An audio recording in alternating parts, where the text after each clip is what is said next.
Hello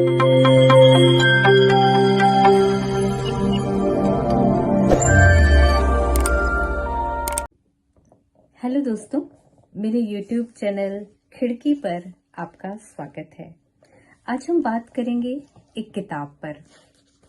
इस किताब का नाम है अबोली की डायरी, जिसकी लेखिका है जूही शर्मा। बात शुरू करते हैं भूमिका से, जो डॉक्टर विनय कुमार, मनोचिकित्सक, कवि एवं लेखक ने लिखी है। वो लिखते हैं, पांडुलिपि पढ़ने के बाद मैंने लेखिका से पूछा, यह डायरी विधा में उपन्यास है या डायरी? उनका जवाब, डायरी। और मैं सिहर गया।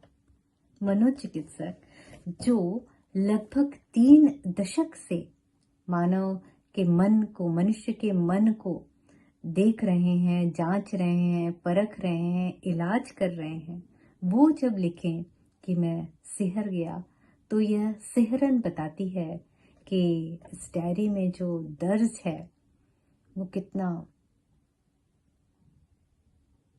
सच्चाई भरा है। डायरी पढ़ने के बाद मुझसे भी रहा नहीं गया और मैंने सबसे पहले जूही जी को फ़ोन किया और पूछा, इसमें कुछ फिक्शन तो नहीं है ना? उन्होंने कहा, नहीं, सच है। और सच में जिंदगी की सबसे बड़ी सिफत हिम्मत है, सच को कहने की। इस किताब का नाम जूही शर्मा की डायरी भी हो सकता था। अबोली की डायरी क्यों? अबोली ये नाम उनके पिता ने उनको दिया था, क्योंकि वो बहुत देर से बोलना शुरू करती हैं। और अबोली यानी होता है जो बोली नहीं, जो बोल नहीं पाई, है ना, जिसे ये कहें कि जिसे बोलने नहीं दिया गया। तो इस प्रकार अबोली की डायरी जो है वो तमाम चुप्पियों का रूपक बनकर आता है, जो स्त्री जीवन को मतलब बताया जाता है कि मत बोलो, चुप रहो, अच्छी लड़की बनो, बहस मत करो। इस डायरी में जो दर्ज होता है वो दुनिया से कहा नहीं जाता। वही दर्ज होता है जो भीतर भीतर रिश्ता रहता है और बहुत निजी होता है। लेकिन वही बात है ना, पर्सनल इज पॉलिटिक्स। यही पॉलिटिक्स है पितृसत्तात्मक समाज की। इसमें डायरी एंट्री कब हुई? पहली डायरी एंट्री कब हुई? पहली डायरी एंट्री होती है जब अबोली 7th क्लास में थी। उनके घर में अंकल आते हैं, LIC में जो काम करते थे, वो डायरी लेकर। तब पिता अबोली को बुलाते हैं और उसका परिचय कराते हैं कि अबोली बहुत अच्छा लिखती है, कविताएं लिखती है, तो क्यों ना हम ये डायरी अबोली को दे देते हैं। इस तरह अबोली को डायरी मिलती है और अबोली सोचती है कि इसमें मैं कविताएं लिखूंगी। एक हिस्सा वो बांटती है जो मुझे पत्रिकाओं में जो मैं पढ़ूंगी, जो मुझे अच्छा लगेगा, वो मैं लिखूंगी। तो लेखन की शुरुआत किशोरावस्था में होती है, लेकिन विवाह के बाद ये डायरी लेखन बहुत ही गुप्त क्रिया बन जाता है। डायरी एंट्री जब जब होती है, जब पति विजय सो जाते हैं और वो लिखती हैं कि मेरा जहर जो है वो जमा जहर बाहर आ सके। जिंदगी क्या इसी को कहते हैं? जिस्म तन्हा है और जान तन्हा, दिल मिला है कहाँ कहाँ तन्हा। तो ये वैवाहिक जीवन के भीतर स्त्री का जो एकांत है, जो भावनात्मक रूप से बहुत टूटी हुई है, तन्हा है। विवाह यहाँ साझेदारी बनकर नहीं आ रहा है। एक प्रसंग है, शादी के तुरंत बाद पहली ही रात अबोली के पति अबोली से कहते हैं, मेरे लिए दिवंगत बहन का बेटा संदीप पहले नंबर पर है, दूसरे नंबर पर मेरे जन्मदाता और फिर तुम। तो वैवाहिक संबंध में पत्नी की स्थिति स्पष्ट कर रहे हैं विजय। ये एक पदानुक्रम बता रहा है कि पत्नी जीवन संगिनी नहीं है, बल्कि एक तृतीय श्रेणी की इकाई बनकर रह जाती है। के बाद एक प्रसंग आता है जब अबोली आत्महत्या की कोशिश करती है। तो उसका दोस्त कहता है अबोली से, तुम्हें पता नहीं है विजय को जेल हो सकती है। या उसकी सहेली कहती है कि तुम्हारे पति तुम्हारा इलाज करवा रहे हैं। तब अबोली कहती है, पति हॉस्पिटल की लाइन में खड़े थे, इसीलिए नहीं कि अबोली ठीक हो जाए। 2 बच्चे जो समाज से जोड़ रहे थे और उनकी परवरिश के लिए स्त्री चाहिए थी। यहाँ पे पत्नी का स्वास्थ्य जो है वो कोई मायने नहीं रखता, वो एक उपयोगिता की वस्तु के रूप में बदल जाती है। यानी स्त्री मनुष्य ही नहीं है। ये भावनात्मक उपेक्षा वो बार बार झेल रही है और इसी में उसके पति एक उपाय के तौर पे एक खिलौना, एक झुंझुना जैसा अपनी पत्नी को पकड़ा देते हैं कंप्यूटर अपनी आईडी से, और उसकी दोस्ती होती है, बहुत गहरी दोस्ती हो जाती है। काशी नाम वो जिसको देती है और वो काशी से जब तक बात भी करती है अपने मन की, उसको अच्छा लगता है। हालांकि ये एक तरफा प्यार है, लेकिन जब विजय को पता चलता है तो वो उनके साथ परिणाम स्वरूप, मतलब कहना चाहिए, जो हिंसा सामने आती है वो शारीरिक हिंसा नहीं है बल्कि प्रतीकात्मक हिंसा है। विजय अबोली को हाथों से, पैरों से, जबड़ों से योनि तक, पेट से छाती तक मारते हैं।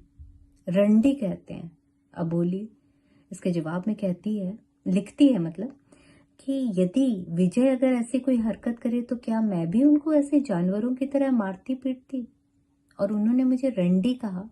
ये रंडी का पुल्लिंग क्या होता है, या फिर रंडी का पुल्लिंग होता भी है या नहीं।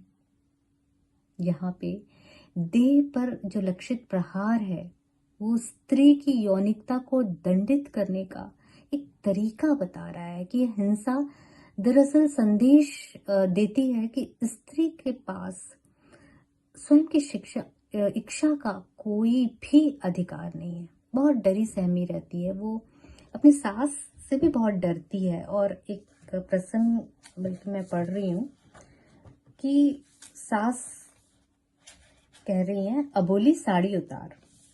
मेरे आश्चर्य की सीमा नहीं थी। क्यों मम्मी? तेरी नाभि देखनी है और पलटकर तेरे पुट्ठे दिखा। आदमी जो बलात्कार करते हैं समाज में उसके लिए दया मिल जाती है, लेकिन जो औरतें करती हैं। जब हम आगे बढ़ते हैं लगभग 90 के बाद वाले पृष्ठ में हमें पता चलता है कि अबोली के साथ यौन शोषण का एक लंबा सिलसिला चला है। जैसा कि लेखिका लिखती हैं, डायरी गहन अंधकूप से गुजरते हुए प्रकाश की अंतहीन खोज है। ट्रॉमा की जो सैद्धांतिक समझ हमारी बनती है वो बताती है कि आघात घटते समय समझ में नहीं आता है, लेकिन वो आता है, स्मृतियों में बार बार आता है, टुकड़े टुकड़े में वो लौटता है। जूडिथ हर्मन कहती हैं कि यौन शोषण से उपजा ट्रॉमा चुप्पी, भय और अपराध बोध के रूप में कार्य करता है। अबोली की डायरी में ये चुप्पी बार बार दिखाई देती है, अपराध बोध दिखाई देता है। और जो यौन शोषण का सिलसिला बहुत ही भयानक है। एक छोटी बच्ची के साथ उसकी सहेली के पिता मास्टरबेट करते हैं। उसके बाद एक अंकल जो उनके घर आते हैं, माँ को, पिता को, सबका ब्रेन वॉश कर दिए हैं। बहन और भाई, कोई भी, किसी को पता नहीं है वो अबोली के साथ क्या हरकत कर रहे हैं। और जब ट्रीटमेंट के दौरान डॉक्टर उनसे पूछते हैं, डिड ही रेप यू, तो जवाब हाँ या ना में नहीं होता है। 3 साल तक उसके साथ बलात्कार होता आया है। तो ये सबसे कहना चाहिए भयानक है इस किताब में। और गौर करने की बात है कि डायरी का जो शीर्षक है वो इस प्रकार से है, अंकुरण, उत्सर्जन, निमंजन, अवसाद और विसर्जन। तो मनोवैज्ञानिक यात्रा के ये रूपक हैं कि पीड़ा की कैसे पहचान पनपती है, अंकुरित होती है, भीतर का दर्द कैसे बाहर आ रहा है, फिर कैसे वो डूब रही है और अंत में किस तरह से वो मुक्ति की ओर बढ़ने की प्रक्रिया में जा रही है। तो इस प्रकार ये जो डायरी लेखन है, ये एक आत्म उद्गार की यात्रा बन जाता है। और ट्रॉमा स्टडीज में लेखन को नैरेटिव हीलिंग के रूप में भी माना जाता है, और ये इसका बहुत ही अच्छा उदाहरण है। इसमें सबसे अच्छी बात ये है कि ये अबोली जो है वो विक्टिम बनकर नहीं रह जाती है, बल्कि वो उससे जीतती है, इससे बाहर आती है। तो ये कृति मौन नहीं छोड़ती है, बल्कि शब्द देती है, ट्रॉमा को रूपक देती है, एक चेतना देती है और मुक्ति की संभावना रचती है। और आने वाली पीढ़ी को यह कहना चाहिए, और भी जो लोग पाठक इसको पढ़ेंगे उनको प्रेरित करेगी कि वो भी चुप न रहें। तो इस प्रकार ये अस्तित्व की पुनर्प्राप्ति की किताब है, और ये सेतु प्रकाशन से आई है, और इसके लिए जुवी शर्मा जी को बहुत बहुत बधाई।